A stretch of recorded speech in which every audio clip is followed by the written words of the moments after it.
El libro de Hechos.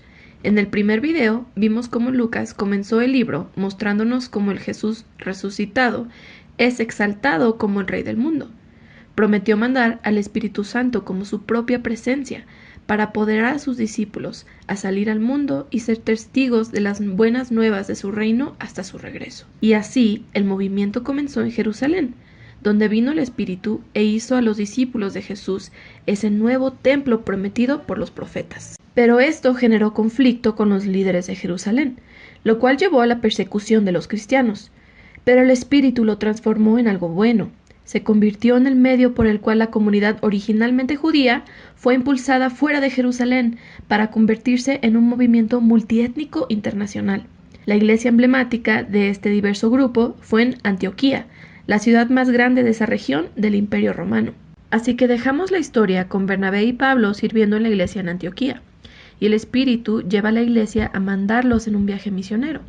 Esto abre una nueva sección del libro que trata de Pablo y sus colegas viajando por diversas ciudades del Imperio Romano, anunciando las buenas noticias que Jesús es el Rey. La primera misión comienza en lo que llaman Asia Menor, que hoy en día es Turquía, y termina con una reunión de los apóstoles en Jerusalén. En la segunda misión pasan por Asia Menor hasta llegar a Grecia Antigua. La tercera misión lleva ese mismo recorrido y concluye con el viaje de regreso de Pablo hasta llegar a Jerusalén. Ahora, al recontar estas historias, Lucas resalta varios temas repetidos. Primero está la misión continua a Israel. Cada que Pablo entra a una ciudad nueva, siempre va primero a la sinagoga judía para compartir acerca del Rey Jesús resucitado y cómo está formando una nueva familia de Dios multiétnica. Ahora, más a menudo mucha gente llega a reconocer a Jesús como el Mesías, pero algunos se oponen a Pablo y hasta lo corren de la ciudad como un rebelde peligroso, quien se opone a la Torá y a las tradiciones judías. Esta tensión se culmina después del primer viaje durante un consejo importante en Jerusalén. Pablo aquí descubre que hay cristianos judíos en Antioquía, alegando que al menos que los cristianos no judíos se hagan judíos practicando la circuncisión, el sabbat o respetando las leyes de la comida kosher, no podrán ser parte de la familia de Jesús. Pero Pablo y Bernabé están radicalmente en desacuerdo, así que llevan el debate a un consejo de ancianos en Jerusalén. Estando ahí, Pedro, Pablo y Santiago, el hermano de Jesús, muestran de las Escrituras y de sus propias experiencias que el plan de Dios siempre fue incluir a las naciones dentro del pacto. Así que escriben una carta requiriendo que los cristianos no judíos dejen de participar en los sacrificios paganos en los templos, pero no requieren que adopten una identidad étnica judía o que obedezcan las leyes de la Torá. Ahora, esta decisión fue revolucionaria para la historia del movimiento de Jesús. Es el Mesías judío, pero también es el Rey resucitado de todas las naciones. Así que el ser miembro de su reino no se basa en identidad étnica o del seguir las leyes de la Torá, sino se basa simplemente en confiar en Jesús y seguir sus enseñanzas.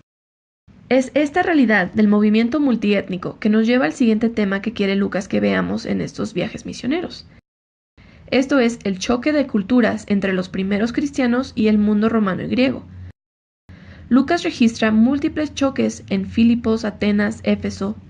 Pablo va y anuncia a Jesús como el único Dios y como el Rey del mundo, quien muestra a todos los demás dioses e ídolos como impotentes. Y su mensaje es visto como subversivo al modo de vida romano, y es acusado de ser un peligroso revolucionario social. Estas historias muestran cómo las comunidades multiétnicas monoteístas de Jesús no encajaban en ninguna caja cultural conocida por el pueblo romano. El mundo antiguo jamás había visto algo parecido. Y los cristianos despertaron más que una simple sospecha. Otro tema repetido de Lucas es cómo Pablo y los cristianos son constantemente acusados de rebelión y hasta traición contra César, el emperador romano.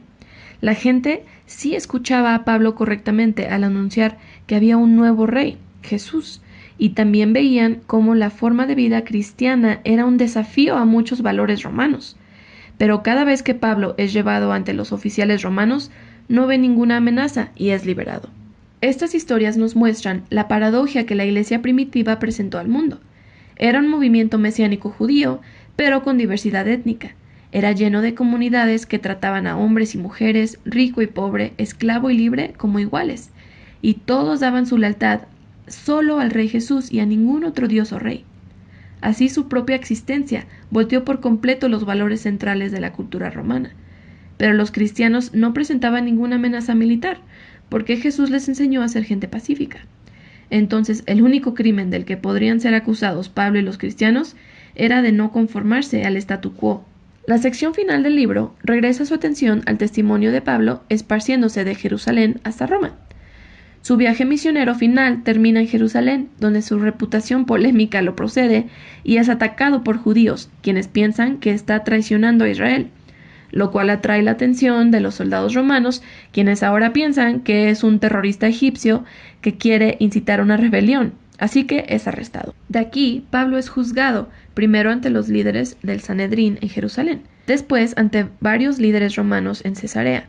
Primero el gobernador Félix, que lo pasa al siguiente gobernador, Festo, quien eventualmente lleva a Pablo ante el rey Agripa. Pablo termina en la cárcel durante años, aunque en cada juicio los cargos nunca se mantienen, porque lo único que está haciendo es anunciar que su esperanza en la resurrección se está cumpliendo en Jesús. Esto no es un crimen, pero para este punto el sistema legal romano ya no lo puede dejar ir, así que Pablo termina apelando a la corte más alta de Roma. Pensarías que todo el tiempo que estuvo encarcelado sería un retraso para Pablo, porque su misión es estar allá afuera formando nuevas comunidades, pero el Espíritu obra todo para bien en este libro, así que este tiempo en la cárcel le da tiempo a Pablo de escribir sus cartas apostólicas más importantes. Y estas se vuelven en la manera en la que su misión se continúa, aún después de su muerte. Eventualmente, Pablo es transferido a una prisión en Roma, y después de un viaje terrorífico por el mar Mediterráneo, Pablo termina en arresto domiciliario en Roma esperando su juicio retrasado. Ahí tiene la oportunidad de organizar reuniones periódicas para alcanzar a más judíos y gentiles. Las últimas palabras del libro son acerca de cómo Pablo está predicando el reino de Dios y enseñando acerca del Señor Jesucristo abiertamente y sin impedimento, todo enfrente de las narices de César en Roma. El trabajo unificado de Lucas Hechos nos deja mucho más que una simple historia de Jesús y la primera iglesia, sino nos muestra cómo el reino de Dios bajó a la tierra, así como en el cielo, a través de la vida de Jesús, su muerte y su resurrección, a través de su espíritu, dando poder a la iglesia para ser testigos, desde Jerusalén hasta los fines de la tierra. Y al contarnos estas historias, nos ha dado también ejemplos claros de cómo se ve esta fidelidad y lealtad hacia Jesús. Se ve al compartir las buenas nuevas de la resurrección con palabras y hechos, y en la formación de comunidades donde la gente es tratada equitativamente y vive bajo los mandatos y enseñanzas de Jesús.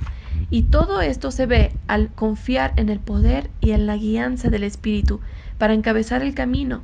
Y de eso se trata el libro de Hechos.